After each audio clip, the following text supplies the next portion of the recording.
directiva del Club de Profesionales, agradecerle su presencia hoy a ustedes que están en forma presencial y a los que nos siguen de forma telemática. Agradecerle mucho a Roger y a Fernando por su presencia hoy aquí. Son dos amigos de mucho tiempo, de lo que andamos hace rato metidos en todo este tema de sociedad, y creo que son dos grandes servidores públicos a quienes cuando recurrimos siempre con una muy buena voluntad nos responden, y creo que muchas veces se preocupan más que nosotros mismos de darnos las respuestas a las preguntas que tenemos. Creo que una de las grandes riquezas que tiene el Club de Profesionales es esa unión que se da entre profesionales del sector público y del sector privado, donde se comparte todo en función a la mejor prestación del servicio de ambos lados del mostrador. Entonces, hoy vamos a tocar un tema muy interesante, muy de actualidad, y que realmente los clientes nos preguntan mucho. Entonces, le dejamos en el uso de la palabra a Roger y a Fernando como para disfrutar un poco de este evento. Muchísimas gracias. Bueno, muchas gracias, Marcelo. Voy a usar el micrófono por una cuestión de la tecnología y de la comunicación telemática que estamos teniendo, porque me hubiera gustado hacerlo sin el micrófono de rigor. Hoy es la primera vez desde que tuvimos la última sesión de la evaluación de Gafi que vuelvo a hablar en público sobre el tema sociedad. Y me pareció una brillante oportunidad de conjugar dos temas sumamente importantes que son Roger manejando muy bien la parte técnica, y yo les voy a presentar una suerte de rendición de cuentas de lo que fue sociedades o lo que es sociedades y lo que nos permitió llegar hasta lo que fue el éxito que tuvimos en la evaluación de Gafi, que no fue nada sencillo. Y les voy a comentar algunas misceláneas de lo que fue esa reunión en Quito, que fue bastante particular, pero principalmente contarles un poco la experiencia de Paraguay en una transformación sustancial que se está dando en temas societarios y del cual ustedes forman parte y son los actores centrales en todo este proceso. Primero, el título de la presentación ya les da dos ideas bastante interesantes de lo que fue este proceso, donde habla de abogacía del Tesoro y Dirección General de Personas y Estructuras Jurídicas. Y aquí debo hacer una aclaración inicial porque es algo que hasta hoy día genera mucha confusión. Y se da por el hecho de que históricamente la abogacía del Tesoro tenía un departamento que era la Jefatura de Registro y Fiscalización de Sociedades, del cual Roger es un eterno jefe, o fue un eterno jefe de esa jefatura. Y este proceso que se inicia ya por el año 2014, 2015 aproximadamente, y que debemos reconocer que una de las fortalezas institucionales que tiene el Ministerio de Hacienda es la sostenibilidad en el tiempo de sus cuadros por sobre todas las cosas, y eso nos permite ser un poco voceros de la historia en primera persona, porque nosotros tuvimos en este periodo, lo iniciamos en el 2014 y hoy estoy parado frente a ustedes en el 2022 habiendo transcurrido todo ese recorrido y habiendo terminado este proceso que lejos está de estar concluido, sino al contrario, solamente el inicio de lo que se va a venir en materia societaria y del cual ustedes deben estar preparados en ese sentido. Van a ver cómo se crea esa dirección de personas y estructuras jurídicas que hoy ya no depende de la abogacía del Tesoro. La abogacía del Tesoro es una dependencia totalmente independiente y la Dirección General de Personas y Estructuras Jurídicas es una dependencia independiente que depende directamente del gabinete del ministro de Hacienda. Yo asumí un compromiso con todo lo que tenga que ver con sociedades, y mi compromiso, como le decía a Roger y le decía al ministro, iba hasta la conclusión de la evaluación de gastos. Me comprometí desde la abogacía del Tesoro a acompañarle a ellos y determinar ese proceso y determinarlo de una manera exitosa por sobre todas las cosas que gracias a Dios se dio. No sé si alguien tiene el control de la presentación, así voy pasando. Perfecto. Bueno, no voy a entrar a hablar de lo que es Gafi o Gafilat en este caso, pero sí es un proceso sumamente complejo de evaluaciones mutuas, donde los países en este caso conforman un equipo evaluador y se evalúan mutuamente. Hay 40 recomendaciones en Gafi que deben ser cumplidos por los estados, por los países. Son 40 recomendaciones que por sobre todas las cosas buscan eliminar el lavado de activos, el financiamiento del terrorismo y la proliferación de armas de destrucción masiva. Tal vez sea uno de los organismos más exigentes en materia de evaluación. Siempre me lo dijeron, nunca entendía por qué esta magnitud de definirlo como el organismo más exigente en materia de evaluación, y en Quito entendí por qué realmente es sumamente exigente. Porque en Quito se dio una particularidad de que el informe que preparan los evaluadores, que durante 3 años estuvieron trabajando en Paraguay, recopilando primero la información, luego una visita in situ con todos los actores del sector paraguayo, público y privado, posteriormente en un cara a cara nuevamente en Buenos Aires, y finalmente en un pleno donde están representados los 180 países que conforman Gavi.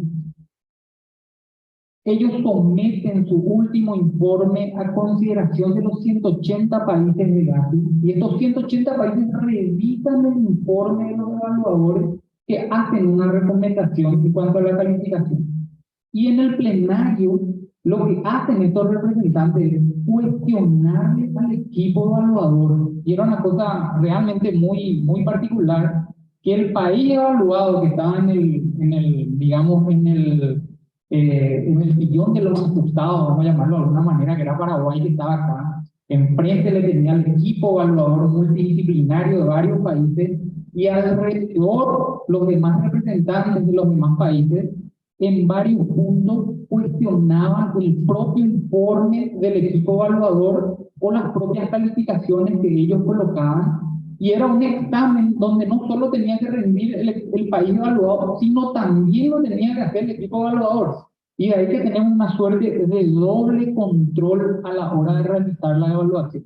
El primero lo realiza el equipo evaluador, y además los demás países de Gavi que también le controlan a este equipo evaluador, lo cual hace que sea mucho más complicado este proceso de evaluación.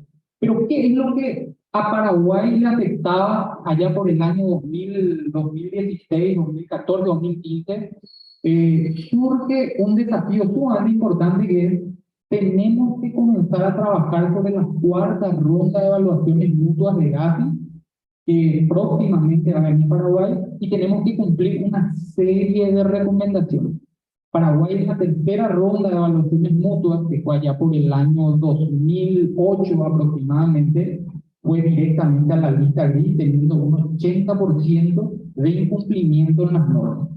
Y ustedes saben que la lista gris es una lista temible por todos los países por las enormes consecuencias que generan principalmente en el sistema financiero.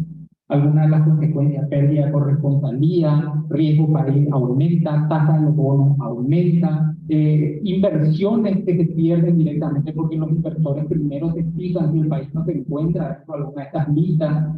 Entonces, en el 2008 Paraguay estaba en la lista gris, y nos costó casi 4 o 5 años con sendos compromisos poder levantar esa calificación que teníamos, para trabajar en las enmiendas y modificaciones que se tenían que dar en la 4ª ronda. Y una de ellas tenía que ver con la recomendación 24 y 25, que hablaba de la transparencia y beneficiario final en materia de personas jurídicas y en materia de estructuras jurídicas. Transparencia y beneficiario final, 2 términos sumamente importantes, que son: primero teníamos que trabajar sobre la transparencia, y luego teníamos que trabajar sobre el beneficiario final.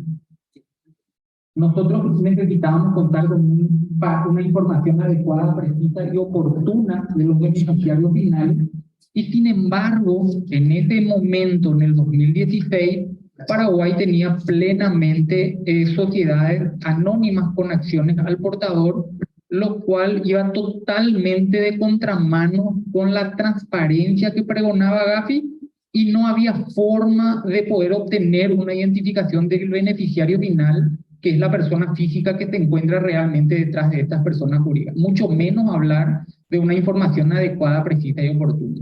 Estamos hablando que allá por el 2014, 2015, no había ninguna posibilidad de que Paraguay pueda superar un examen de Gavi en cuanto a la recomendación 24 y 25, si no comenzaba inmediatamente a generar bruscos cambios primero en su normativa y luego en la forma de control que tenía que hacer con las sociedades en particular. Eso nos lleva a la siguiente lámina. Si puedes pasar la siguiente lámina. Esto refleja un poco de una manera muy didáctica y muy sencilla, qué teníamos, qué tenemos y qué nos falta. Tres preguntas sumamente sencillas, por llamarlo de alguna manera, pero que han conllevado casi una década de trabajo en distintos sentidos. ¿Qué teníamos? Es lo que yo les mencionaba, no teníamos absolutamente nada. Y en un momento dado, dentro de la evaluación, uno de los países, el Reino Unido, preguntaba, bueno, pero no puede ser Paraguay, ¿qué tenía antes de iniciar todo este proceso en el 2017? Y la respuesta era, no teníamos absolutamente nada en cuanto a control, en cuanto a transparencia, en cuanto a identificación de beneficiario final, ni siquiera saber cuántas sociedades realmente estaban operando en el país. Básicamente no teníamos nada. En términos de control, Paraguay era uno de los pocos países que no tenía una dependencia que tenga algún tipo de control específico en materia societaria. Si ustedes toman en cuenta que los mayores contribuyentes del Estado paraguayo son sociedades anónimas, y las sociedades anónimas no tienen o no tenían en ese entonces ningún tipo de control, como si ya lo tenían las personas físicas, estamos hablando de que era un sector sumamente preocupante en términos de GAFI, en lo que tenga que ver principalmente con el tema del lavado de activos, que era uno de los problemas que teníamos en ese entonces.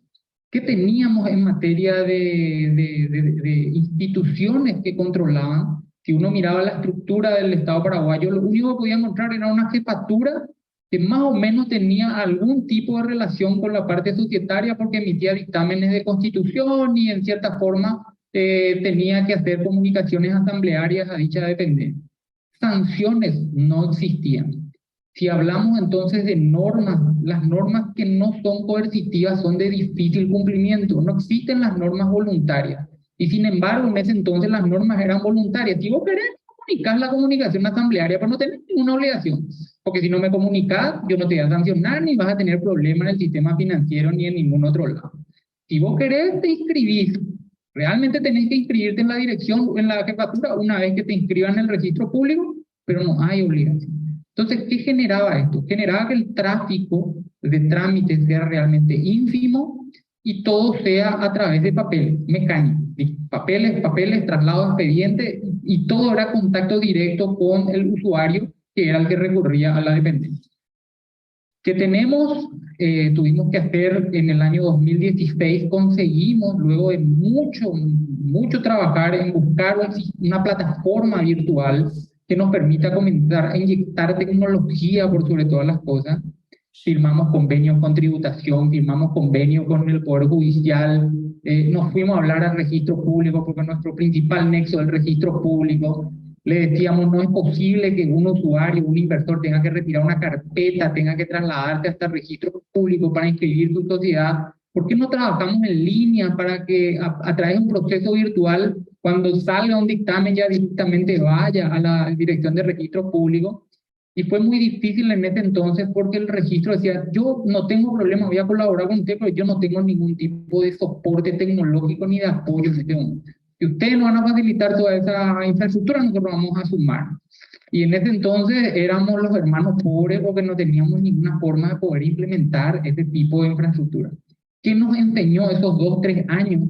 Que aspirábamos demasiado alto para poder implementar un sistema tecnológico de primer nivel, y aprendimos que en Paraguay la planificación realmente no tiene mucho sustento. ¿Por qué no tiene mucho sustento? Porque siempre priorizamos las emergencias por encima de los proyectos. Cuando hay una emergencia y eso tenemos que pagar, eso siempre va a estar en primer lugar antes que una planificación donde le mostremos, si hacemos esto a largo plazo, vamos a obtener estos resultados.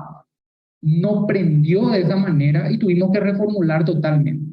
Y ahí obtuvimos el apoyo de Senatic en ese entonces, que nos facilitó un gestor de proceso que es el Simple, que hasta hoy día está funcionando. Reventado, pero está funcionando. El Simple, ¿cuánto le costó al Estado paraguayo? Le costó $0. Ni un solo dólar se invirtió para poder tener el sistema que hoy día sigue operando en la dirección de sociedad. Y fue el primer elemento sumamente interesante. Conseguimos innovación sin tener que hacer ningún tipo de inversión. Entonces, podemos seguir con la lámina. A partir de ese entonces tuvimos un sistema, a partir del 2016 comenzamos las discusiones con Roger que me decía, no, pero tiene que venir el acta, tiene que estar firmado, yo le decía, no, el escribano, el que rubrica, tiene su protocolo, no necesitamos la firma. Y así fuimos cambiando en el sentido de decir, bueno, admitamos las escrituras por electrónicas y dejemos los papeles, hasta que se convirtió el 100% de los trámites de manera virtual. Y ahí llegamos al año 2017, donde se presenta la primera ley, que fue la que posteriormente se aprobó, la de 5897, la 5895, perdón, cuyo proyecto realmente vino a generar una revolución en términos societarios.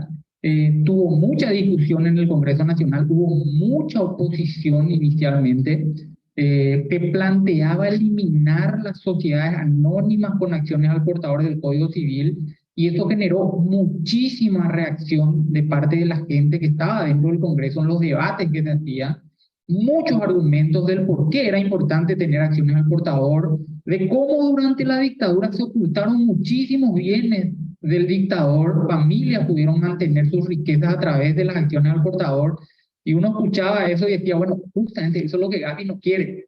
Gafi quiere saber quién tiene los recursos, que se identifique plenamente, y sin embargo nosotros estábamos en el discurso totalmente contrario a lo que pregonaba Gafi en ese entonces.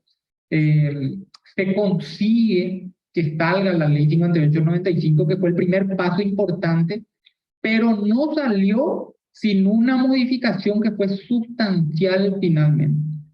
Alguien señaló, cuando se estaba tratando la ley, dijo, ¿por qué tenemos que canjear el 100% de las acciones? Canjeemos el 90%, ¿no? Y dejemos ese 10% por si alguien no se presenta y la sociedad va a seguir operando. Y salió así la ley, decía cuanto menos el 90%, y eso estaba en contra de las normas de Gafi, porque el beneficiario final en su identificación, Paraguay decía que quien tenga cuanto menos el 10% del paquete accionario será identificado como beneficiario final. Y la gente de Gafi nos decía, si tu ley dice 90% y vos decís que el 10% no se canjee, en ese 10% no canjeado está tu beneficiario final, no sirve esa ley. Y bueno, nos sirve la ley, nos lleva nuevamente a la 6399, que viene a modificar, que fue un trabajo enorme con el sistema financiero, porque nos sentamos con el sistema financiero, nos sentamos con los contadores para poder hacer una dinámica contable de qué es lo que iba a ocurrir, que Roger le va a comentar después, el tema de la reducción de capital, el tema de colocar dentro de la contabilidad, de tirar para reserva en el caso que se presente a retirar sus acciones. Un montón de situaciones que vino a traer la ley 6399 y que posteriormente fue reglamentada también por la 418, y estas dos normas solamente trabajaban sobre transparencia, no estábamos trabajando todavía sobre beneficiario final. Luego recién sale la ley 7446, que es la que crea la Dirección de Personas y Estructuras Jurídicas, y crea los dos registros que hoy día operan en el país, que es el registro administrativo y el registro de beneficiario final. Estos dos registros solamente pudieron crearse una vez que se pudo trabajar el tema de transparencia, que fue muy complicado, muy complejo, por falta de estadísticas, por sobre todas las cosas. Desde un primer momento nunca pudimos cerrar cuántas son las sociedades que tienen registrado el registro público, que debería ser muy superior a lo que tiene tributación y muy superior a lo que tenía el departamento. Sin embargo, los números nunca cerraron, lo cual nos llevó a tener que construir una base de datos con números totalmente de cero, con exigencias para la inscripción y con un elemento determinante que generó mucha polémica, mucha discusión, mucha negociación por sobre todas las cosas, que fueron las multas.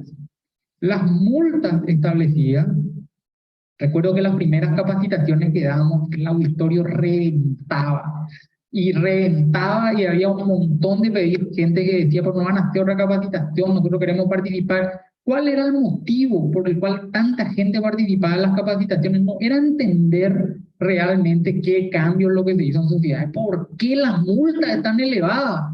Porque si finalmente me van a cobrar a mí nomás otra vez, contador, no le va a cobrar al dueño de la empresa. Y realmente fue un cambio muy fuerte de no cobrar absolutamente nada de multa a determinar multa. En el medio entra la pandemia y teníamos que tomar una decisión.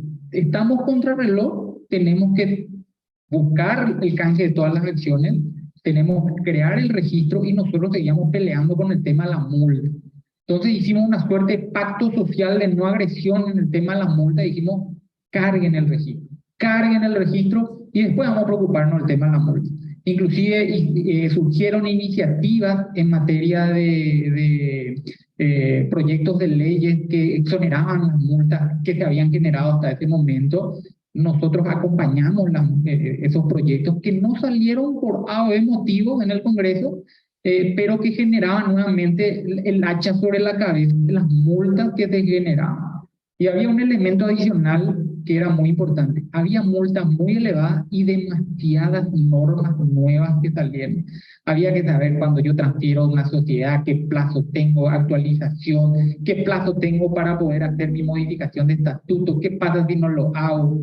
Inclusive acá hay una ley que no está, que fue la ley de reconducción, que tuvimos que trabajar mucho para que pueda salir, porque tuvimos que negociarla en cierta forma para que acepten esa ley de reconducción, y que permitió que muchas sociedades, propietarios que realmente se desarmaban en el sentido de decir, no, mi abogado nunca me dijo que tenía plazo, mi contador no me advirtió, y era un montón de historias de cómo se les pasó el plazo para poder hacer esta conversión y canje de acciones, y pudimos rescatar unas 500 sociedades aproximadamente, Roger, después con esta reconducción, que son sociedades que siguen generando empleo y siguen generando pago de tributos. Llegamos al registro de beneficiario final en el 2019.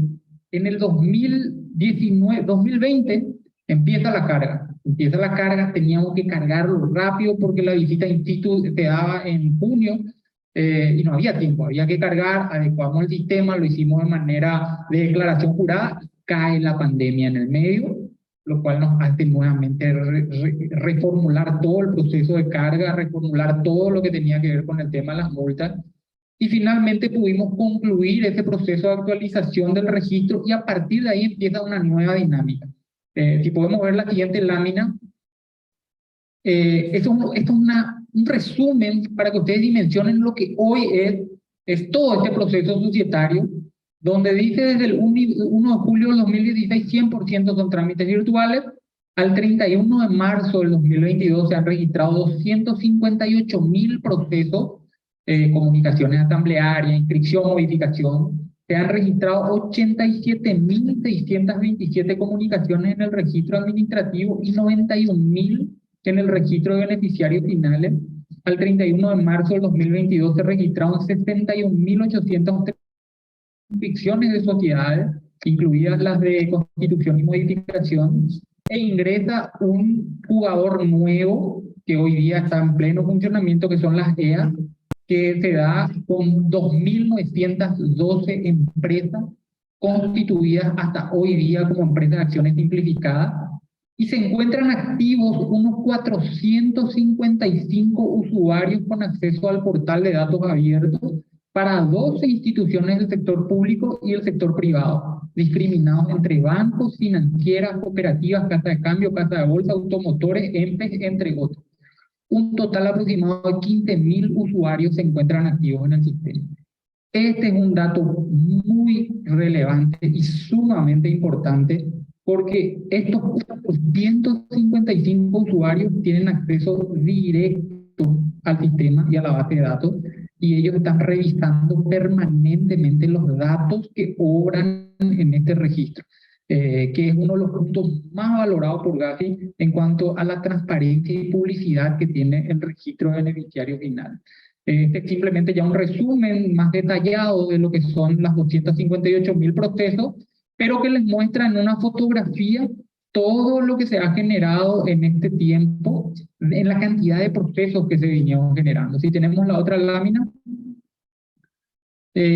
acá tenemos el total general del año 2020, 2021 hasta el 15 de julio del año 2022. tenemos los dos registros, el registro administrativo y el de beneficiario final, donde ustedes pueden apreciar que en la primera comunicación, que son las que se inscriben, tenemos, solamente para irnos al de beneficiario final, 53.482 comunicaciones, y hay una actualización de 85.320 actualizaciones que se fueron dando, lo cual nos da un aproximado de 147.000, cerca de 150.000 comunicaciones ya estamos en lo que es el registro administrativo de beneficiario final, lo cual hace que la información pueda ser constantemente actualizada, y esto también está muy sustentado en el gran apoyo que hoy representa principalmente el sistema financiero.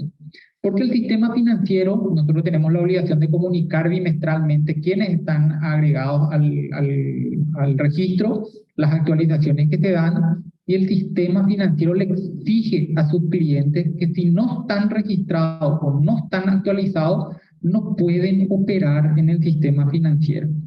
Y esa es una gran ayuda a la hora de poder actualizar. Otra gran ayuda que hace el sistema financiero, ellos tienen la obligación de la debida diligencia. Entonces, como es una declaración jurada, yo declaro que el beneficiario final de mi empresa es fulano de tal. En la primera comunicación se fueron dando muchas comunicaciones incorrectas. Mucho por desconocimiento, mucho por simplemente comunicar cualquier cosa y no comunicar realmente quién es la persona física que se encuentra detrás de la sociedad.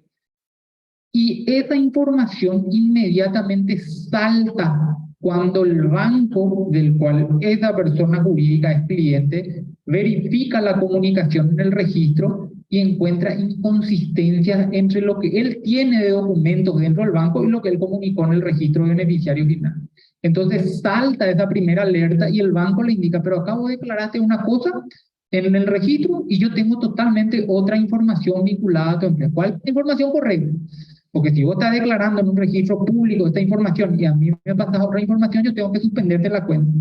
Entonces, eso motivó esos 85.000, esas 85.000 actualizaciones se dio en gran número por gente que venía a actualizar la información de tal forma a que sus datos reflejen realmente lo que ocurre dentro de esta empresa.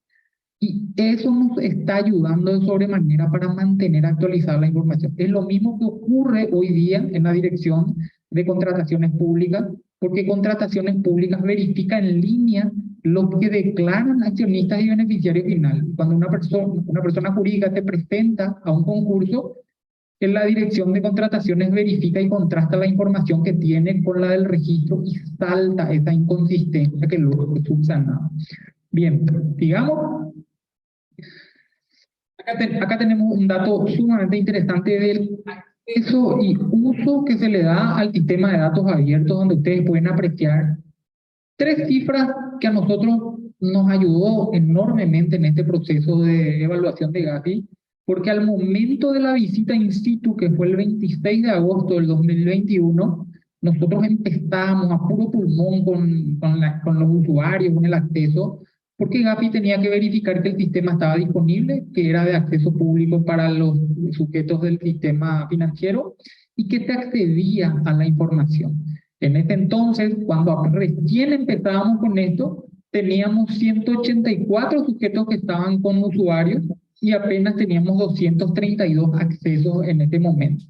Esto fue creciendo sustancialmente cuando vino el primer borrador, fue a 426, subió a 454. La cantidad de accesos que se dio en el primer informe fue de 6.750.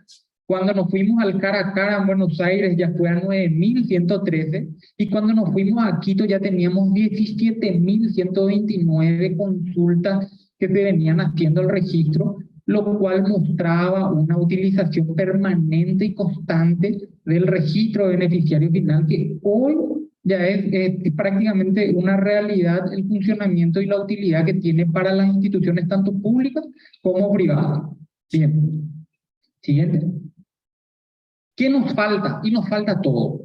En realidad nos falta todo, pero principalmente nos falta la pata que Gafi nos dijo que tenemos que trabajar mucho en la verificación. Tenemos que verificar la información declarada en el registro de beneficiario final.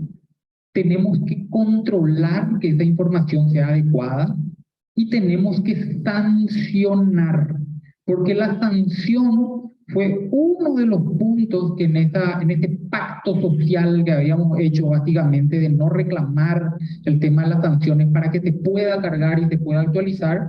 Para Gafi, no, para Gafi esto tiene que ver con la eficacia que tiene el sistema. Si vos no sancionás, vos no estás siendo eficiente, vos no estás exigiendo el cumplimiento de las normas. Y es uno de los elementos más importantes que tiene Gafi al momento de evaluar. Se evalúan dos conceptos.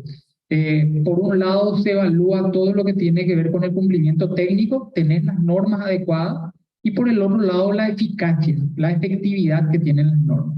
Y en la efectividad entra mucho la verificación, el control y la sanción. El desafío que hoy tiene la dirección de Roger es trabajar sobre estos tres pilares centrales y que se encuentran plenamente identificados. Se está conformando, necesita fortalecerse enormemente en cuanto a la cantidad de funcionarios, necesita fortalecerse en lo que tiene que ver con un sistema informático que tenga capacidad de poder trabajar con inteligencia artificial inclusive, que hoy está siendo objeto dentro de la agenda digital de un proceso de licitación con MITIC, o sea que próximamente tendremos un nuevo sistema en lo que tiene que ver con registro de beneficiario final. Siguiente lámina. ¿Qué nos falta? Nos falta esto, que está visualizado y que es lo que hoy se está trabajando básicamente en el proceso de licitación que estamos haciendo. Necesitamos tener este registro que hoy ya lo tenemos. Necesitamos tener un sistema integrado que la ley 7446 lo señala, que nos va a permitir trabajar con todas las bases de datos del Estado paraguayo y nos va a permitir hacer verificaciones en línea. Cuando yo declaro un beneficiario final, yo voy a poder hacer las consultas automáticas sobre esa persona, de poder señalar, pero Juan González tiene bienes inmuebles, Juan González es contribuyente IRP, Juan González tiene algún tipo de imposibilidad de salir del país, tiene antecedentes penales, tiene antecedentes judiciales. ¿Eso qué nos permite? Nos permite poder identificar eventualmente personas que no reúnan la capacidad económica necesaria para poder demostrar ser beneficiario final de una sociedad de miles de millones de guaraníes. Y eso probablemente va a generar una alerta al sistema correspondiente. Esto es lo que nos falta. Como ejemplo, Costa Rica es uno de los países que hoy está desarrollando este modelo de gestión, gastando actualmente 12 millones de dólares aproximadamente en el desarrollo de su sistema tecnológico y ha logrado una calificación. Ellos estuvieron con la calificación que tuvieron en la cuarta ronda de evaluaciones mutuas. Casi fueron a la lista gris por el tema de la recomendación 24 y 25 que tenían incumplido. Y nosotros, sin esos recursos, sin haber tenido la posibilidad de una inversión mayor, pudimos superar la barrera de la recomendación 24 y 25, pero lo pudimos superar hasta este momento. Nosotros a partir de acá necesitamos invertir en tecnología e invertir en infraestructura para que esta dirección real se pueda comenzar a desarrollarse. Hoy tiene innumerables quejas por los excesivos retrasos que tiene, por la cantidad de trámites que se generan. Ustedes vieron que tenemos 250.000 trámites y esta es una dirección de 30 personas. ¿Cuánto tenés ahora, Roger? Analistas hay 17, el resto de la administración que dicen. 17. Estamos hablando que cuando empezamos esto, la jefatura tenía 12 a 15 funcionarios y hoy tenemos 27. Estamos hablando de 15 personas aproximadamente que hemos sumado en estos años, lo cual es absolutamente insuficiente para poder cubrir todavía estas necesidades. Me volvía loco tratando de buscar las herramientas para tratar de ser más ágiles a la hora de emitir los dictámenes y evitar estas demoras excesivas. Pero también a lo largo de este proceso, hemos tenido situaciones que nos han mostrado la tremenda importancia que tiene la verificación adecuada que se tenga que hacer de los procesos. Sociedades enteras dependen de un eficiente trabajo de un analista porque un analista puede evitar con su dictamen o con su observación que se estén haciendo fraudes dentro de una sociedad. Una revisión deficiente de un analista puede permitir lo contrario, que se apropien de sociedades a través de asambleas fraudulentas, publicaciones fraudulentas y decisiones de ventas de inmuebles fraudulentas que se pueden dar si no se hace una revisión muy detallada en cuanto a las comunicaciones asamblearias principalmente. De ahí que es muy delicada el trabajo que realizan y lleva mucho tiempo, muchas veces, el análisis de una comunicación en particular. Pero bueno, hay mucha tela que cortar, hay mucho trabajo que realizar, pero básicamente esto es lo que le falta a la dirección para poder tener un robusto sistema de beneficiario final que le permita ser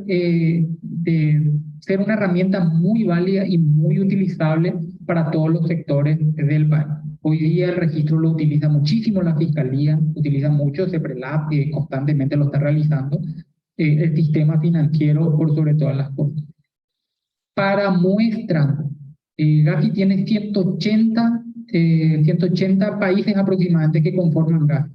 130 países fueron los que han sido evaluados hasta hoy día en lo que tiene que ver con la cuarta ronda de evaluaciones mutuas, donde solamente 13 jurisdicciones han alcanzado el nivel sustancial de cumplimiento de la recomendación 2425. 13 de 180 jurisdicciones alcanzaron el nivel de sustancial, ni siquiera estamos hablando del nivel máximo, que es el alto, que es el último nivel, y luego vienen una serie de moderados y luego parcialmente cumplidos y el resto incumplidos. O sea que hemos hecho una tarea titánica para poder llegar con todas las luces y con todas las sombras que se han dado en este proceso para poder cumplir con una de las exigencias de Gafi y hemos obtenido un resultado favorable en esta evaluación. Pero ese resultado favorable es un compromiso mayor porque ahora tenemos que mejorar sustancialmente lo que hoy tenemos. Esto no puede quedarse acá, esto ya tiene que comenzar a crecer sostenidamente y va a depender mucho de lo que ustedes puedan colaborar desde el punto de vista profesional en comprender esto y transmitirle a sus usuarios o a sus clientes en este caso la importancia de cumplir con las normas en materia societaria. Yo le voy a dejar a Roger ahora para que les pueda explicar los aspectos técnicos, Roger, por ejemplo, este tema de las sociedades que no hicieron la comunicación, que no hicieron la modificación de estatutos y canje de acciones. La situación de esas sociedades es sencilla, no pueden operar más en el país, lo único que pueden realizar hoy día es una asamblea para disolver y liquidar la sociedad. Ya hemos tenido casos que se han dado, por ejemplo, de sociedades que tenían créditos fiscales, por ejemplo, a retirar, y nosotros hemos dictaminado que no corresponde que se le entregue, porque esa sociedad no hizo la modificación de su estatuto y canje de acciones, no puede acceder a un crédito tributario. Entonces surge la pregunta, ¿y qué tiene que hacer? ¿Cuál es la solución? Y la solución es pedir la disolución y liquidación, determinar quién va a ser el liquidador, y el liquidador trae este crédito porque es un activo de la sociedad, y ese activo forma parte del proceso de disolución y liquidación de la sociedad.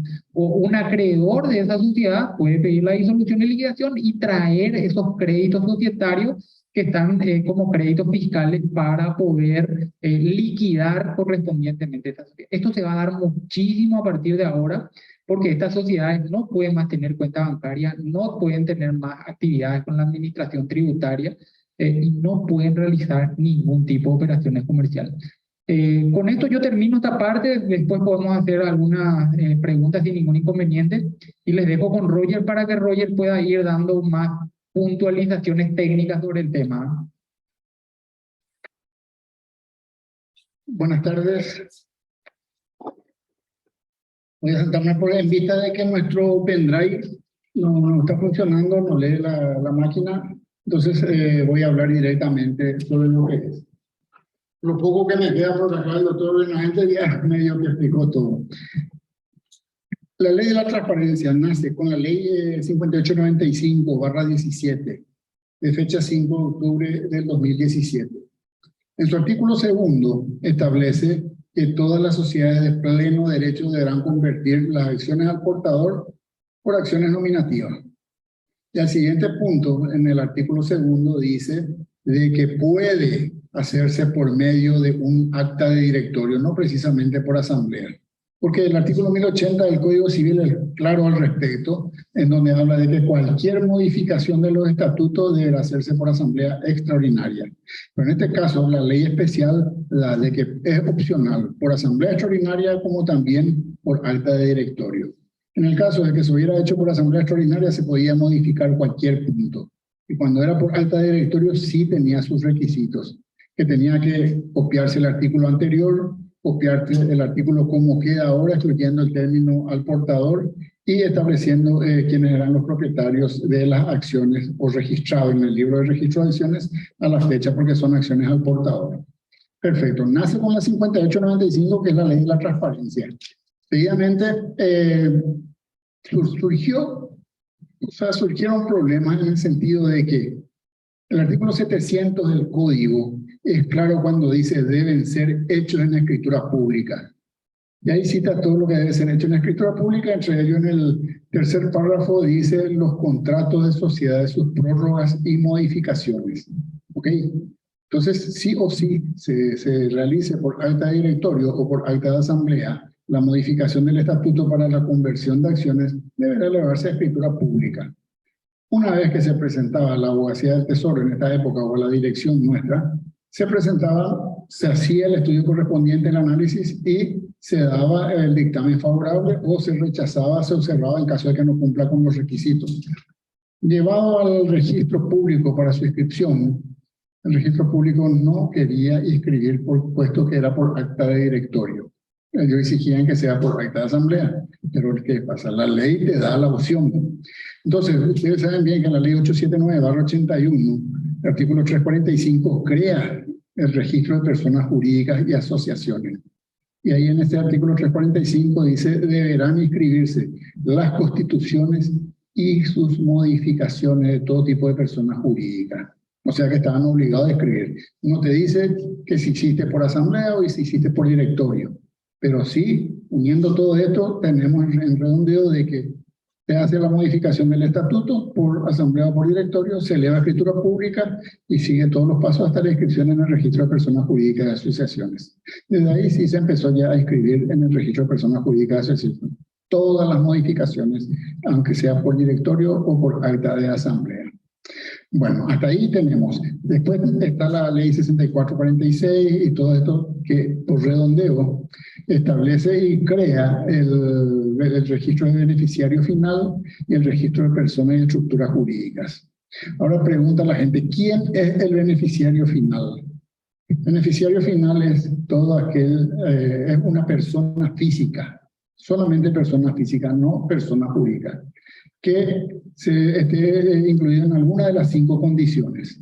La primera, que tenga el 10% o más del capital, sea SA o SRL. El hecho de que yo tenga el 10% o más del capital sí me convierte en beneficiario final. Para tomar el beneficiario final viene en efecto cascada, no es alternativo. Si en la primera condición no caigo, si tengo el 9% nada más, no soy beneficiario final por la primera condición. La segunda condición es que tenga el 25% o más de los votos. En este caso, para las sociedades comerciales no cabe, porque si tengo el 10% del paquete accionario, ya tengo el 10% de los votos.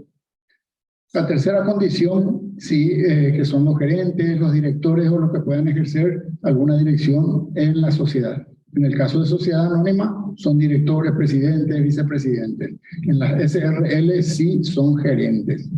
Ahora, si son gerentes en las SA, sí que no son beneficiarios finales. Pues puede ser un gerente de marketing que no tiene nada que ver, no incide nada en la sociedad, en el direccionamiento.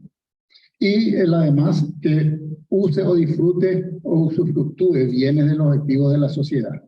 Y el control. Entonces tenemos en efecto cascada y ahí se establece quién es el beneficiario final. ¿Qué pasa si yo estoy declarando beneficiario final porque tengo el 10% de las acciones? En un momento dado vendo 3% de las acciones, sí comunico dentro de los 5 días, dentro de los 15 días, al registro de beneficiario final, donde yo dejo de pertenecer a beneficiario final, puesto que no cumplo ninguno de los requisitos y no soy director. Tampoco la persona que le transferí va a cumplir con ese requisito, porque no es director, no tiene el 10%, entonces se va actualizando. Y por la misma ley establece que el 15 al 30 de junio de cada año deberá actualizarse, tenga o no modificaciones, tanto el registro de personas y estructuras jurídicas como el de beneficiarios finales. Sí o sí hay que actualizar al 30 de junio de cada año. Si es que en el mes de marzo hubo una transferencia o una actualización de uno de los registros, ya no es necesario que al 30 de junio tenga que volver a actualizar. Pero sí, cada año la actualización al 30 de junio, beneficiario final y de personas y estructuras jurídicas. Ahora, con respecto a la ley 6872/2021, en vista de que muchas sociedades por algún motivo no realizaron su conversión de acciones y por ende el canje, entonces con esta nueva ley salió por tercera vez la prórroga a los efectos de que todos puedan dar cumplimiento, para no tener que disolver y liquidar la sociedad. Con esta ley, que sale de fecha 15 de diciembre y da un plazo de 6 meses, o sea, hasta el 15 de junio, a los efectos de reconducir la sociedad. Y de ahí surgen 2 puntos importantes. Una, que podrán reconducir aquellas que no hicieron ningún trámite ni de conversión y menos aún de canje. Podrán hacerlo en una sola asamblea. Y segundo punto, aquellas que hicieron su conversión y no hicieron su canje de acciones podrán acogerse al beneficio de esta ley y hacer su canje de acciones en una asamblea. Entonces,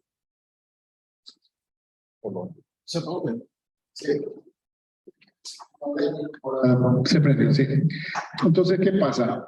Con esta ley 6872, lo que se hace es una asamblea extraordinaria en la cual por única vez se permite, en 2 oportunidades se permiten las acciones al portador que tengan validez. Una, para disolver y liquidar la sociedad, porque si no hiciste tu conversión, es porque tenés tu acción al portador. Y si vas a disolver y liquidar tu sociedad, pues tiene que ser por una asamblea extraordinaria. Y las asambleas cuentan para el quórum las acciones.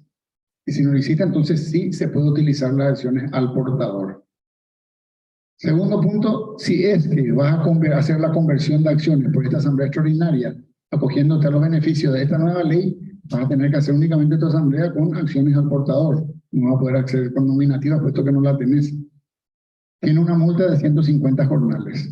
Entonces, los puntos y los requisitos esenciales para poder reconvertir la sociedad y hacer tu canje es, primer punto, resolver la conversión de las acciones.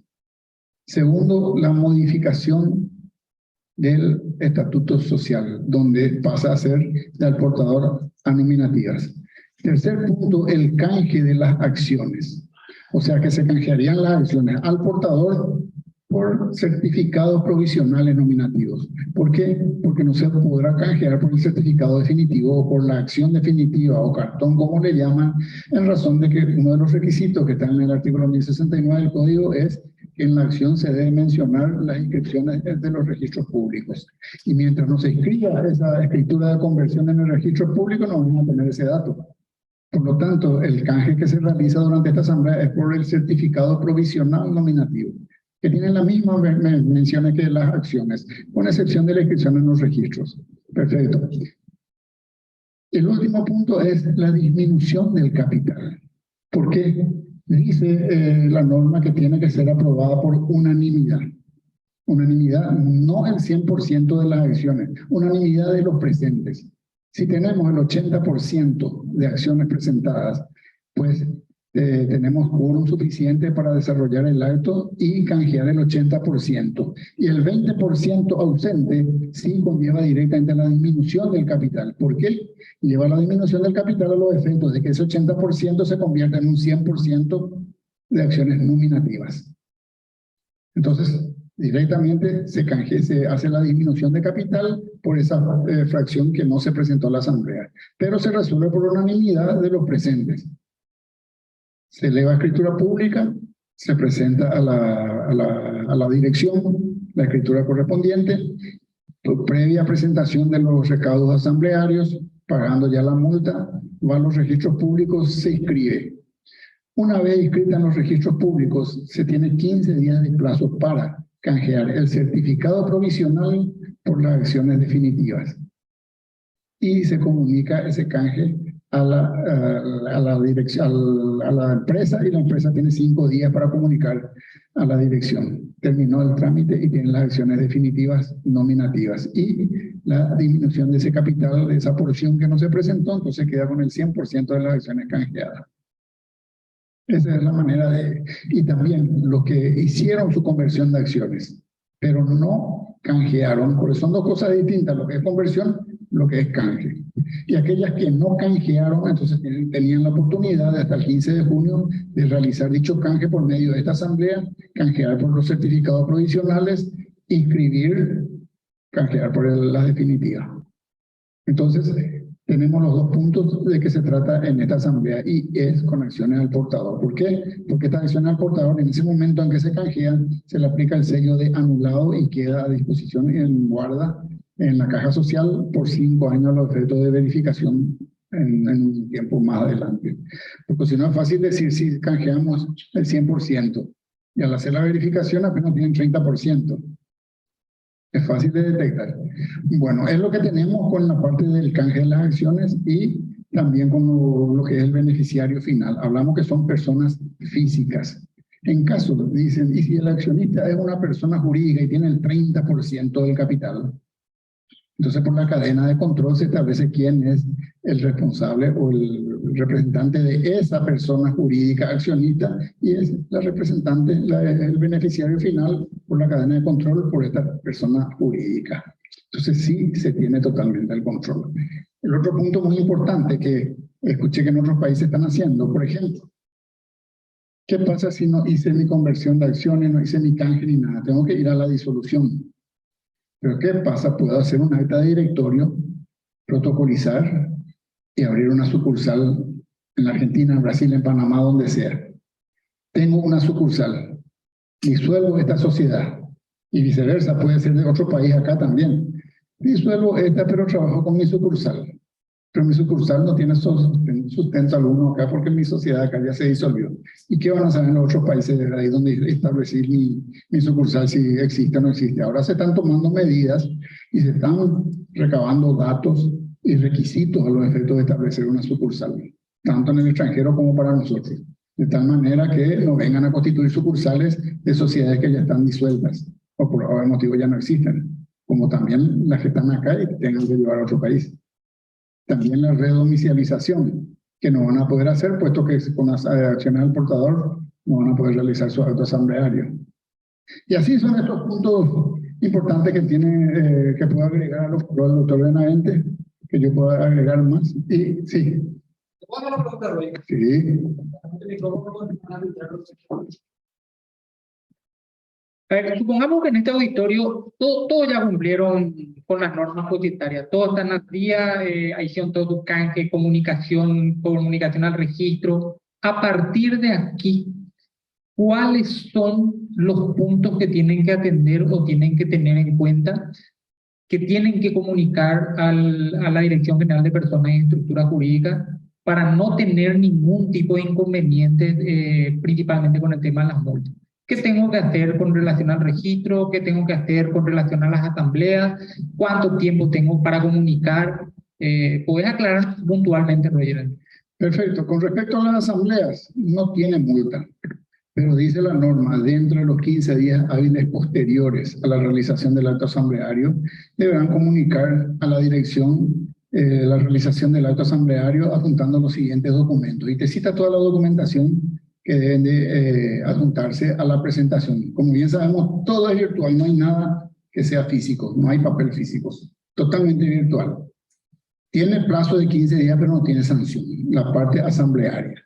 Los demás puntos sí tienen su sanción. Por ejemplo, como les dije, la actualización del registro administrativo de personas y estructuras jurídicas vence el 30 de junio de cada año, que este año se prorrogó por un mes más, hasta el 31 de julio. También el registro administrativo de beneficiarios finales al 30 de junio tiene que sí tener su actualización. Caso contrario, ustedes presentan algún documento de asamblea, por ejemplo, o alguna escritura de modificación de lo que sea. Al presentarse se coteja con todos los procesos. No tiene que tener proceso pendiente. Teniendo un proceso pendiente, se traba y queda en stand-by el proceso que están pidiendo. Por ejemplo, la asamblea. Y yo no actualicé mi registro de beneficiarios finales. No sale mi dictamen de asamblea, mi constancia. No sale hasta que cumpla con la carga de beneficiarios finales, que va acompañado de la multa correspondiente. Una vez que se cumplió con eso, sí se sigue procesando el pedido de asamblea que tiene. El otro punto que tiene la escritura pública que ingresa al registro de registro público, una vez que salga con la fecha de salida, tienen 45 días hábiles para hacer la publicación correspondiente, que está en la ley 3872/07, de la publicación por 3 días en un diario de circulación. Se levanta eso en inscripción de sociedades en la página de la dirección, dentro de los 45 días hábiles, a fin de evitar la multa que le corresponda. Porque en caso de que, tanto así las inscripciones de constitución, si a estas inscripciones se presenta algún proceso, un pedido de asamblea, y no está inscrita la sociedad en nuestra dirección, se le pide que inscriba primeramente y después sigue el proceso. Ahora, cuando se trata de todas estas sociedades que no realizaron su conversión de acciones y por ende sus canjes, van directo a la disolución y liquidación. En esta disolución y liquidación se verifica en la dirección si está inscrita o no la sociedad, porque no le podemos dar su defunción si no tiene su nacimiento. Entonces se verifica, en caso de que no hayan inscrito su constitución, se le pide inscribir tu constitución, paga tu multa y después continuamos con tu trámite de disolución. Allí ya no se aplica lo que es conversión de acciones, canje de acciones, nada de esto. O sea que se libera de todas esas multas. Se libera la multa. ¿Por qué? Porque está disolviendo la sociedad en razón de que no hizo la conversión y canje de acciones. Entonces no le puedes decir, hace esto primero y te multo. Entonces en ese sentido no se le multa, pero sí la constitución de la sociedad tiene que estar inscrita para poder darle la defunción. Y presentando los demás requisitos, los demás recaudos, que serían la cancelación de la patente municipal y el cumplimiento tributario al día, a los efectos de proceder con los trámites. Así, si fuese una SRL, ustedes saben que es una reunión en este caso no hay conversión de acciones, pero en caso de disolución de ellas, sí, el acta de socios, en la cual resuelven la disolución y liquidación, nombran un liquidador. En el caso de que, como me preguntó un compañero, ¿qué pasa si yo tengo inmuebles en mi sociedad? O no precisamente inmuebles, sino bienes registrables. No hice la conversión de acciones. ¿Qué pasa con esos bienes registrables? Y si la SED ya me bloqueó el RUC, la asociación de banco ya me retiró del sistema financiero, me cerró la cuenta, ¿qué hago? Sencillo, en la norma está bien claro de que al resolver la disolución y liquidación se nombra un liquidador. Este liquidador realiza el trabajo de la liquidación total. Y la norma dice de que en caso de que esté bloqueado el RUC y esté ya retirado o cerrada en el sistema financiero, el liquidador, presentando la constancia de haber presentado toda la documentación de la asamblea a la dirección, más el acta de asamblea, se presenta a la SED y le habilitan el RUC a los efectos de transferir los bienes registrables. Le da el CCT en controversia a ese efecto y a SOBAN le habilita el sistema financiero para poder cobrar lo que se debe y pagar lo que ellos deben. Entonces no le congela la cuenta. Y tienen el CCT en controversia a los efectos de hacer las transferencias que sean necesarias, que puede ser a tercero o puede ser a los mismos socios, a los efectos de recuperar y canjearlo por sus acciones. Sí. Ese ejemplo casito de SRL, que nos hizo la comunicación de la persona jurídica, ni beneficiarios finales. Bueno, entonces ese caso, acta de los socios, nombra al liquidador, se protocoliza la acta, ¿verdad? Y ahí el liquidador es el que actúa como liquidador y como pagador, digamos, y como el sujeto activo de la transferencia de los bienes a sus propios socios a quien le permite, ¿verdad? Correcto, y el artículo 1013 del Código Civil en adelante te habla de lo que es la disolución y liquidación de sociedades. Y creo que en el 1006 le dice claramente que el liquidador continúa con los negocios pendientes hasta finiquitar su liquidación completa, su liquidación. Esa protocolización de su acta, ¿eso es escuchable o es? Bueno, la protocolización del acta sería luego. Lo que sí, para los efectos de levantar o el desbloqueo del RUC con el acta del directorio, en el caso de SRL, sí, con la escritura pública. Con eso te va a habilitar. Pero en el caso de la SA, con la constancia de haber presentado los documentos a la dirección, el nombramiento del liquidador y con el acta correspondiente, donde se le nombra como liquidador. ¿Alguien pregunta algo más? Sí. Esos bienes del activo de la empresa que se va a liquidar, se puede entregar a un accionista, se puede transferir otra vez al accionista. Claro, en el caso de que tenga bienes registrados en mercadería, lo que sea, se puede vender en bloque, como dice el juego, se puede vender todo eso o se le puede adjudicar a cada socio de acuerdo a prorrata al porcentaje que proceda del paquete accionario o de cuotas de capital. O puede venderse a terceros. Mismo con las deudas, para liquidar rápido, vender el paquete. El paquete o vender el paquete de crédito o de débito. O sea, la cosa es liquidar la sociedad. Que no sea como, por ejemplo, estos bancos que están hace 30 años y siguen con su liquidación. Pero sin embargo, en una sociedad familiar, una sociedad comercial común que no esté regulada por alguna disposición especial como la de banco, seguro, financiera, sí se puede en bloque liquidar todo eso o repartir entre los mismos accionistas. Otra pregunta al respecto. Sí. Para iniciar el trámite de la disolución, la normativa creo que menciona que hay que solicitar una autorización judicial. ¿Qué procedimiento sería o dónde hay que recurrir para tener la autorización judicial para iniciar el trámite de disolución? No, si es un trámite de disolución voluntaria, no necesita ninguna autorización judicial.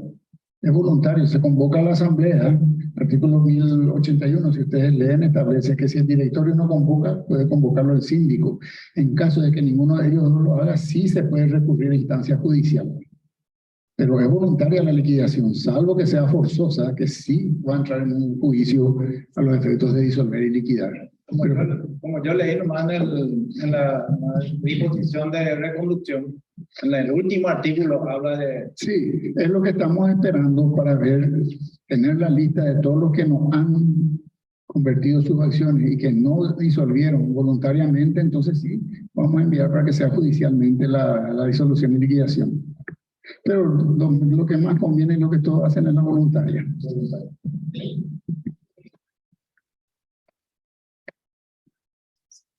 Simplemente para acotar ahí, ¿verdad? Con relación a lo consultado,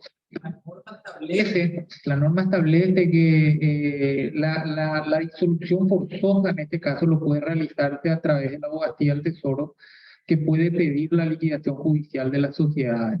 En teoría, hoy estas sociedades ya no pueden seguir operando y si no optaron por la disolución, puede la institución solicitar esa disolución y liquidación. Ahora bien, dentro de la evaluación de la cantidad de sociedades que puedan existir y de lo que eso implica en términos de tiempo y de movilización de personal para poder solicitar esa disolución, nosotros hoy estamos trabajando en la posibilidad de un proyecto de ley que disuelva de pleno derecho las sociedades que no han cumplido con la norma.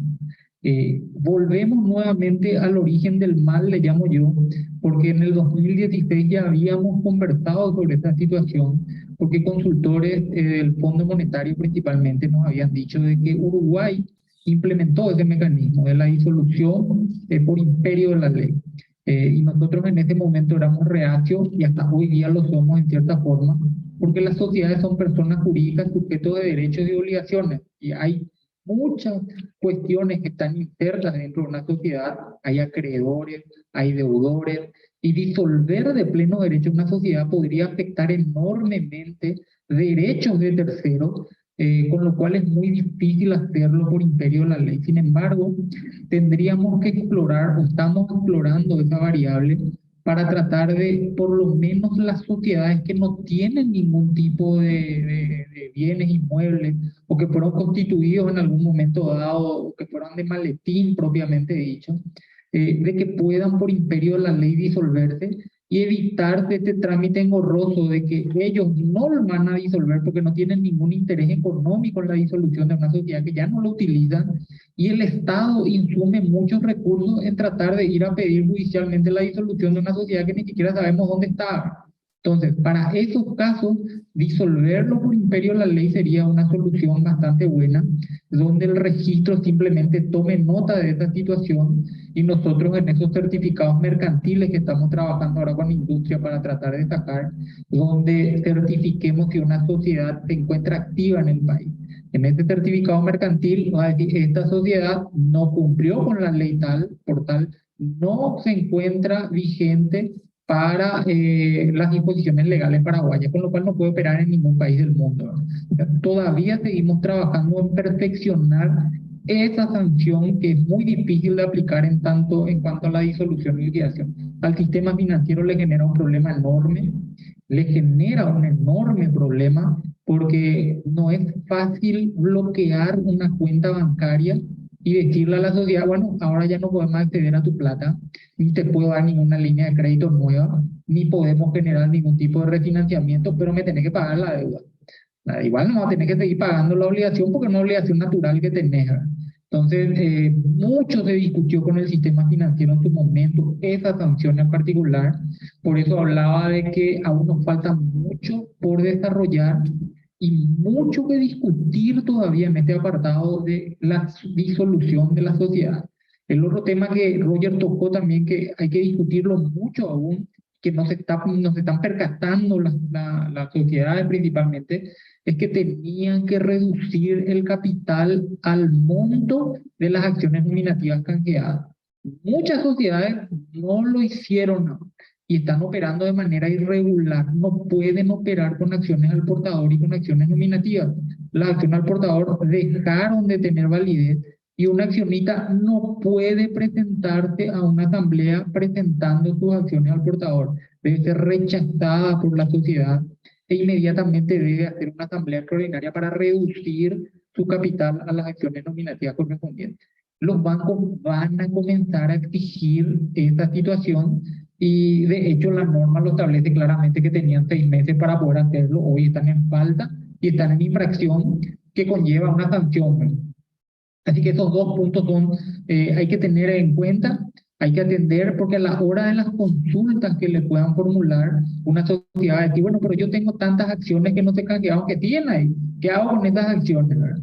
Recuerden ustedes que la norma estableció toda una dinámica contable de las acciones al portador que dejaron de tener valor por imperio de la ley y que tienen que estar asentados en la contabilidad por 5 años como una reserva de que eventualmente se presente el accionista y negocie con la sociedad el valor de esas acciones, a la par, bajo par o sobre la par, de acuerdo a la situación económica de la sociedad, previo pago de la multa correspondiente que señala la norma.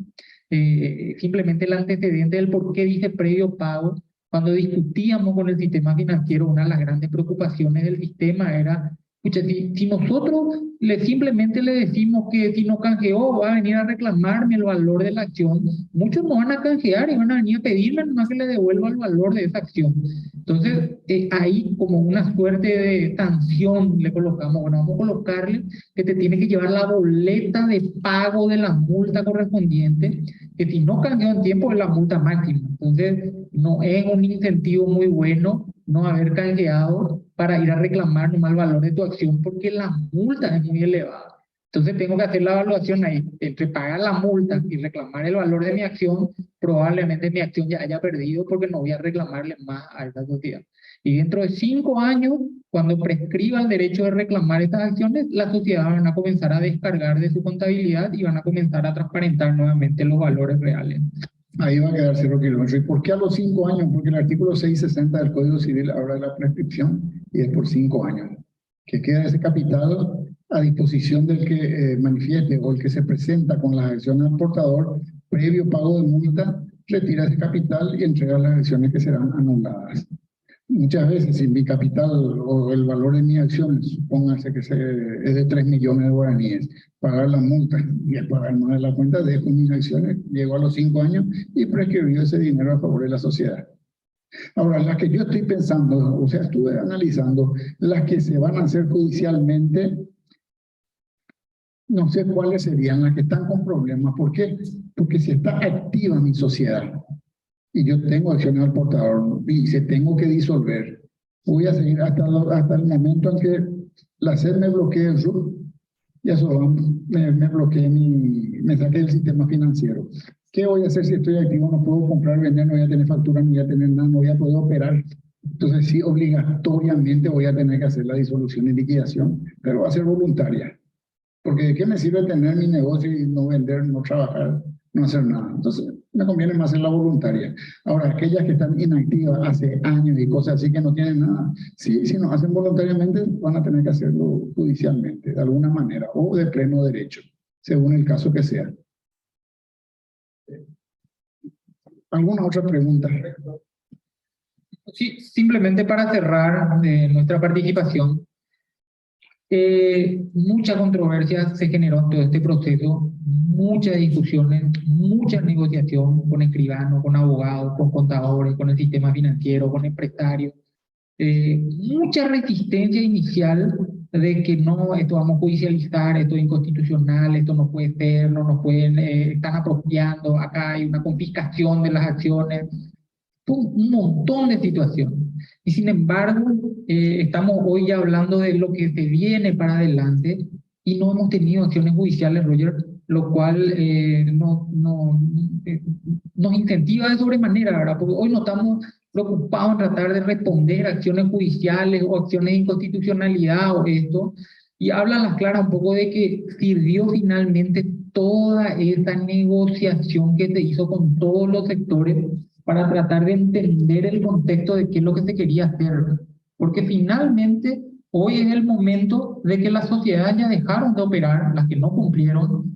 Ya los accionistas, lo que tenemos mucho es, no, me jodieron en la sociedad porque no me comunicaron lo que yo tenía que canjear, no me quisieron recibir mis acciones, me sacaron de la sociedad.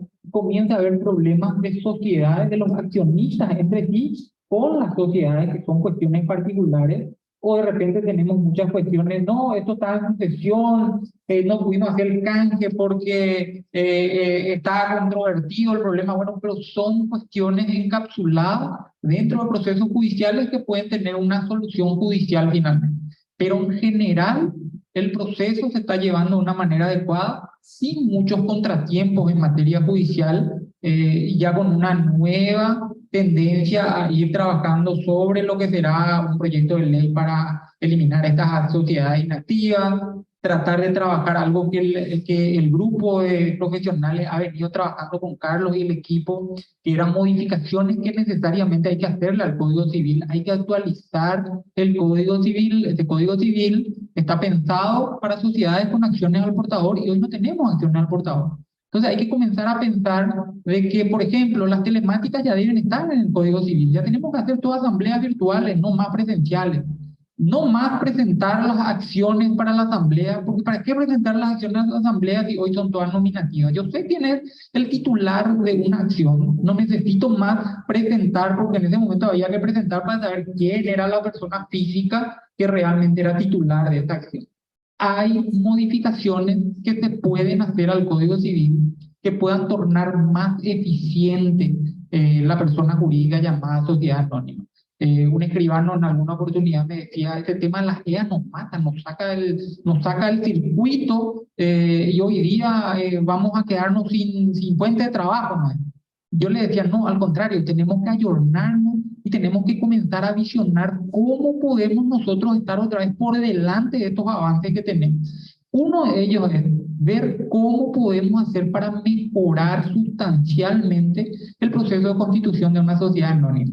Comencemos a pensar en estatutos pro forma, como tenemos en el caso de las EA, que nos permita a nosotros no hacer más revisiones, sino directamente aprobarlas.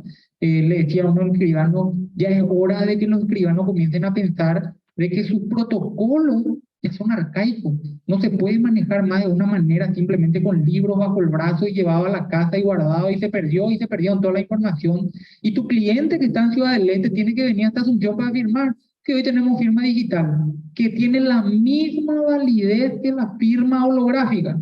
Entonces, ¿por qué tiene que trasladarse 400 kilómetros si vos podés tener un protocolo virtual legalmente establecido con una firma digital? Entonces, ese tipo de innovaciones que le va a permitir al escribano nuevamente estar a la vanguardia en todo lo que hoy se está haciendo en materia de reformas societarias y de personas jurídicas.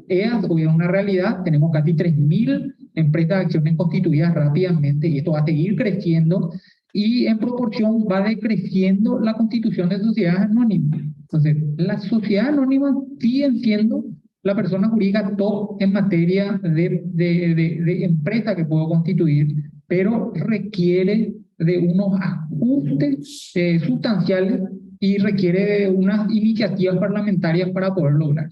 Bueno, con esto, no sé, Roger, cerramos, agradeciendo. A ver. Buena pregunta. Bueno, ahí justamente una de las cuestiones que mencionamos, Roger. ¿Qué ocurre si aparezco como accionista, pero nunca me entregaron las acciones ni al portador ni nominativa? Bueno, eso generalmente ocurre en las sociedades familiares. Se constituye papá, mamá, hijos. Jamás se imprimieron las acciones, jamás se entregaron las acciones. Y llega el momento en que tienen que canjear. ¿Y cómo ya canjear? Claro, si es canje, tiene que entregar algo y recibir algo. En este sentido, entregar las acciones al portador y recibir las nominativas. Pero eso es sencillo, porque el estatuto, en el artículo 5º, 6º, habla del capital social y quienes firman las acciones. Y si dice el presidente y vicepresidente, por ejemplo, el presidente solo, bueno, pues se imprimen las acciones y el presidente de turno firma, en base a lo que está en su libro de registro de acciones. Y al firmar al portador se hace el canje y retira a la persona y ya pasa al libro de registro de acciones como acciones nominativas con el propietario. O sea que no es nada serio que no estén las acciones que no existen, salvo que sea una sociedad llamémosle, abierta. No de capital abierto, sino que abierta, que tienen accionistas extraños, todos ellos. Si yo voy a aplicar o voy a aportar un capital X como aporte de capital a la sociedad, voy a exigir que me entreguen por lo menos el certificado provisional, porque acciones no me van a dar mientras no se escriban los registros públicos de la Constitución.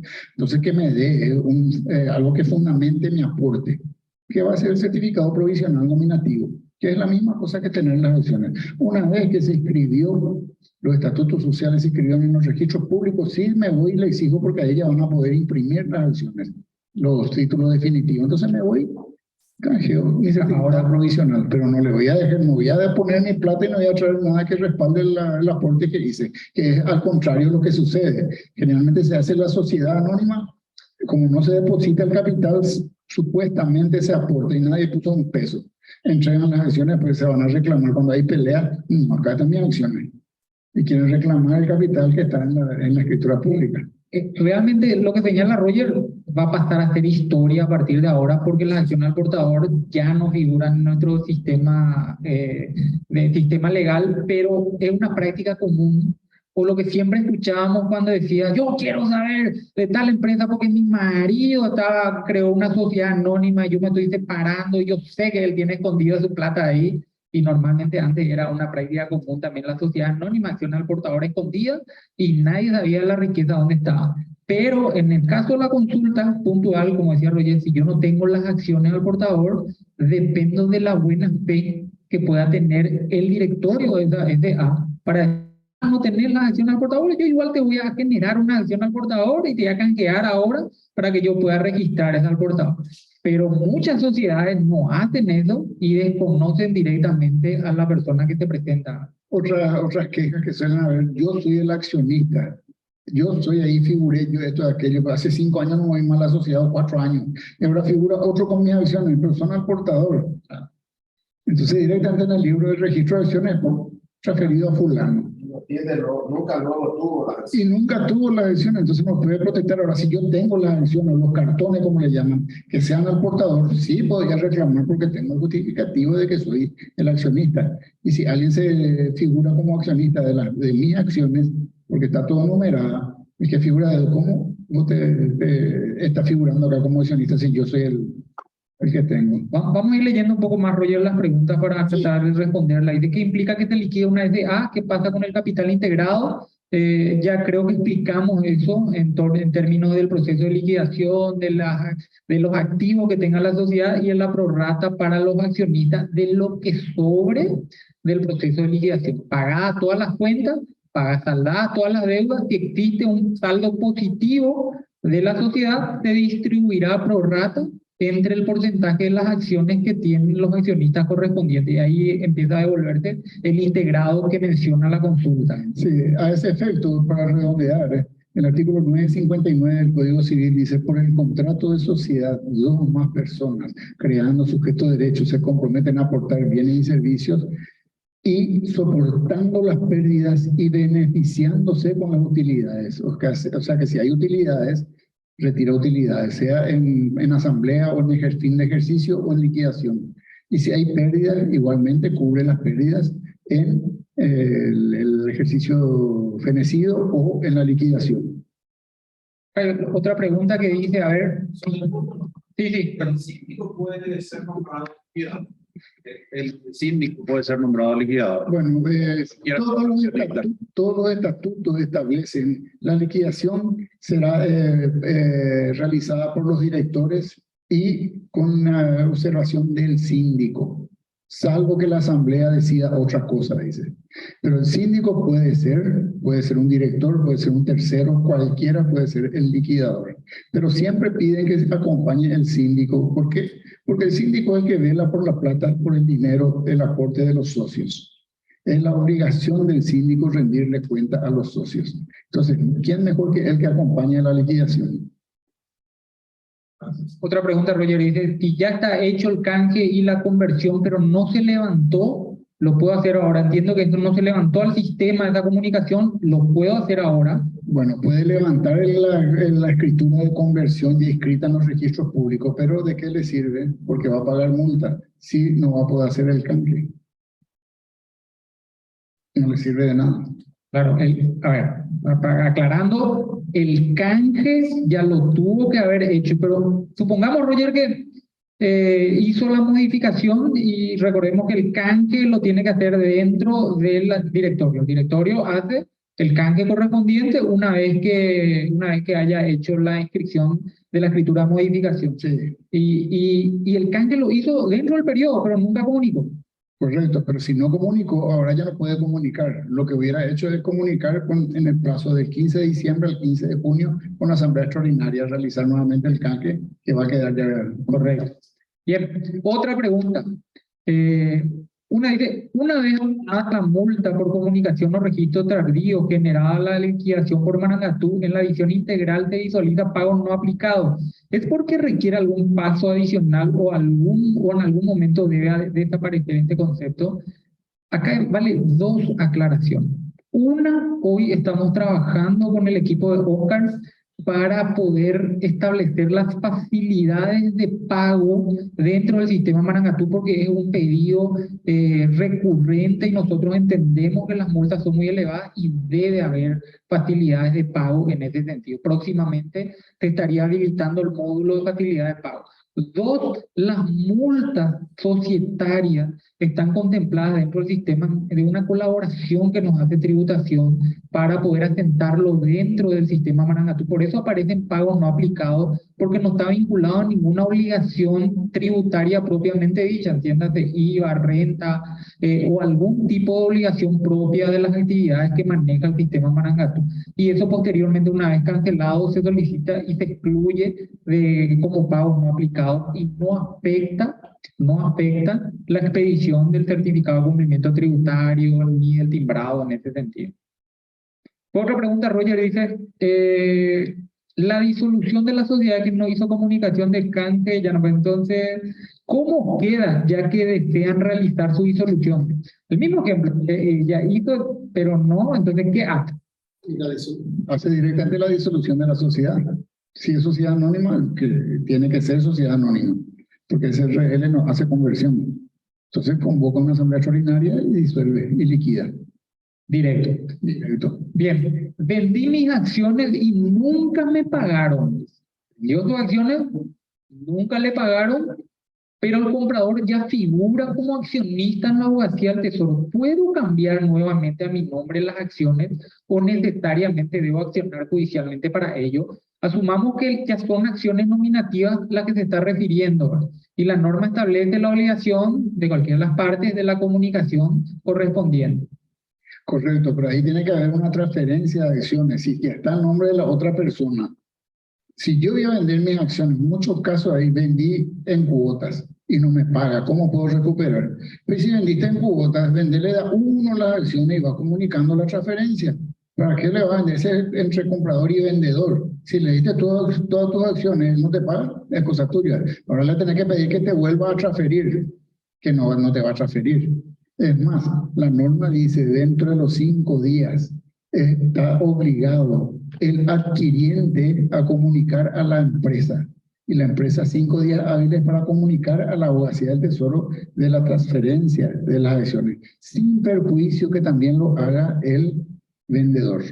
¿Por qué? A los efectos de comunicar el vendedor por si está figurando como beneficiario final para que le excluyan del formulario o del registro de beneficiarios finales.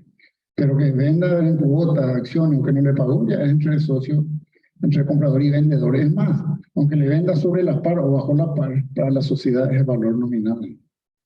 Reforzando ahí, Roger, si la transferencia se materializó en términos legales, el que tiene la acción hoy día va a comunicar que es el nuevo propietario independientemente de la relación bilateral de compra-venta que no se haya materializado. Entonces, la respuesta es la acción es civil en contra de esa persona. Tiene que reclamarle el pago correspondiente. Bien. A ver, para ser síndico de una empresa no se exige que sea un profesional contador o abogado. Anteriormente, con la ley del economista, se exigía que para síndico debía ser egresado de las carreras de contabilidad o de administración o de economía. Con el Código Civil dice el síndico debe ser idóneo. Bueno, eso responde un poco a la pregunta ya de ¿existe algún requisito para ser síndico? Y yo creo que la última pregunta está vinculada, concatenada a las anteriores, donde dice, ya te hizo todo el canje por escritura y también su conversión. Y está ligada a la pregunta anterior, decía, ¿cómo hago mi disolución? Si ya no puedo comunicar porque me venció el plazo, ¿cómo hago la disolución si ya tengo todo el canje realizado por escritura y también ya hay una conversión de acciones a nominativas? Bueno, si es que no se comunicó el canje de las acciones, va a tener que ir a disolución. Y para ir a disolución, sí puede utilizar las acciones al portador, porque son los 2 únicos casos en que se podían utilizar acciones al portador. Uno, para hacer la reconducción de la sociedad y para hacer la disolución y liquidación. Insisto, Roger, en este caso ya no tiene acciones al portador. Ya no. Porque ya canjeó, ya tiene acciones nominativas y la sociedad ya es nominativa. Claro, pero para nosotros no está comunicado su canje. Entonces puede presentar, si es que canjeó por la nominativa, ok, se presenta con la nominativa o con la al portador. Ok, bueno, esa es la respuesta del director de sociedad. Una última. En el caso de que la SRL que nos haya hecho comunicación personal, personas jurídicas y decide volver a activarse, es decir, nos va a liquidar, ¿qué tiene que hacer? Debe de comunicar en el registro de beneficiarios finales y en el registro administrativo de personas estructuras jurídicas. Y le va a tener que pagar la multa y continuar tranquilamente. Algo que resuelva disolver y liquidar, que ya no se le... Dice, bueno, a ver, insisto, yo también tengo mis dudas y voy a llevar como tarea este punto, ¿verdad? A Roger le noto muy firme, pero yo estoy medio dudoso, vamos a llamarlo de alguna manera. Pues dice, está inscrito todo no puede ser que se disuelva, es imposible lo que... Y tomen presente lo siguiente, el ejemplo que está mencionando, que es real, ya está la escritura de modificación, ya está inscrita la escritura, ya salió el registro, ya hizo el canje correspondiente a las acciones y solo le falta la comunicación.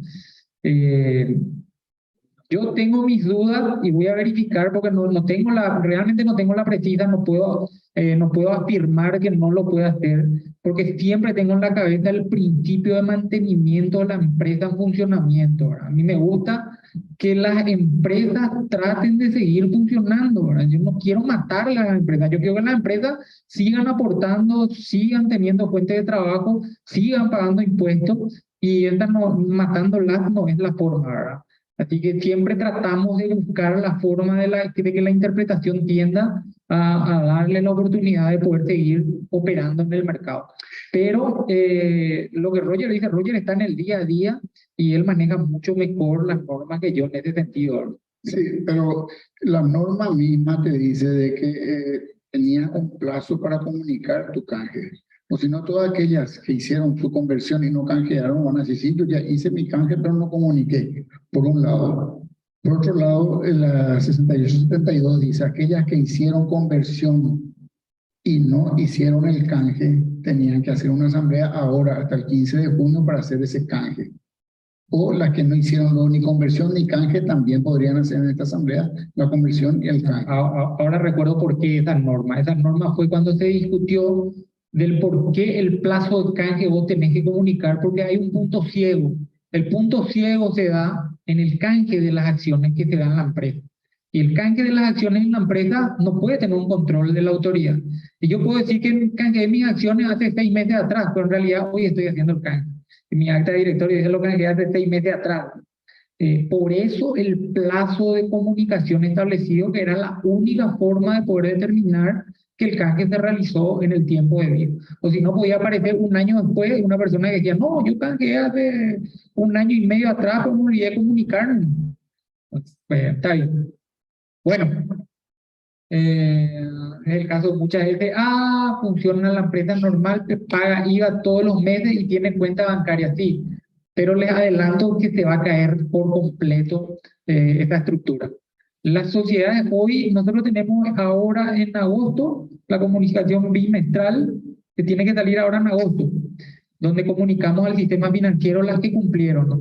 Y ahí ya no va a figurar, y ahí el sistema financiero le va a comenzar a pedir nuevamente el banco de ese cliente que le traiga la constancia de modificación de estatutos y conversión de acciones y su inscripción debida en sociedades.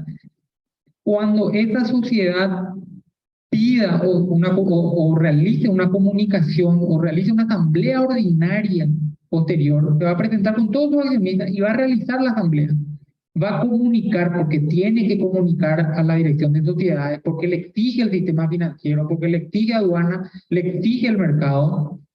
Va a ver el analista de sociedades y le va a advertir, esta asamblea es inválida porque usted no realizó el canje de sus acciones o no comunicó el canje correspondiente, por tal motivo no puede seguir operando en el mercado. No va a obtener una constancia de comunicación asamblearia. Y ahí van a empezar los serios problemas, porque al no tener la constancia, porque hay una observación ya de la dirección que te dice, no puede continuar, entonces se va a comenzar en cascada a caer esa sociedad, porque no va a poder más tener acceso al ROC con tributación, va a empezar a tener problemas en el sistema financiero si no empieza a tener problemas ya ahora. En realidad, ahora el sistema financiero, el banco de esta persona jurídica le tiene que solicitar su constancia de modificación y canje, porque si no lo tiene, le tiene que bloquear la cuenta e iniciar todo ese proceso que habíamos hablado de la disolución correspondiente. Eso también pasaba al comienzo, cuando el plazo de presentación de las escrituras públicas de modificación de estatuto vencía el 9 de diciembre de 2020. La gente pasando ese 9 de diciembre presentaban su escritura con fecha atrasada y todo. Dice, no, acá se hizo la asamblea en plazo, se hizo la escritura en plazo, pero la presentación lo hicieron tardíamente a la dirección. Entonces ya no corre. Ya no podía presentar porque el plazo de presentación de la escritura era el 9 de diciembre. Hubo unos problemas sobre eso. Una última, Roger, y le parece y cerramos para no también... dije, actualmente necesito registrar y comunicar a una sociedad transformada de SA a SRL en la dirección de sociedades. Y nos solicitan que inscribamos a la anterior sociedad que era una SA, que al parecer no se registró en su momento. En este caso, registramos y llenamos todos los datos de acuerdo a lo que correspondía en ese entonces o de acuerdo a lo que corresponde a la actual sociedad SRL con sus beneficiarios finales, representantes, etc. Bueno, si yo tengo una sociedad anónima que voy a transformar en SRL, pues esa sociedad anónima tiene que estar registrada en la dirección. Estando registrada, si no lo registró en su momento, hace 10 años nació, lo registra ahora, paga la multa y continúa con su transformación a SRL tranquilamente, porque incluso su asamblea, porque para que sea de SA transformada a SRL, tiene que resolver por asamblea extraordinaria. Y la asamblea extraordinaria no se le va a dar la constancia si no está inscrita la sociedad. Para transformar tiene que estar inscrita, tuvo que haber hecho su conversión, su canje, beneficiario final y persona de estructura jurídica. Bien, entonces se llena de acuerdo a lo que correspondía en ese entonces a la sociedad. Así mismo. Perfecto. Bueno, Muchas gracias. hasta aquí llegamos por hoy, así que muchísimas gracias por la atención y participación. Los presentes a los que están al otro lado de la línea.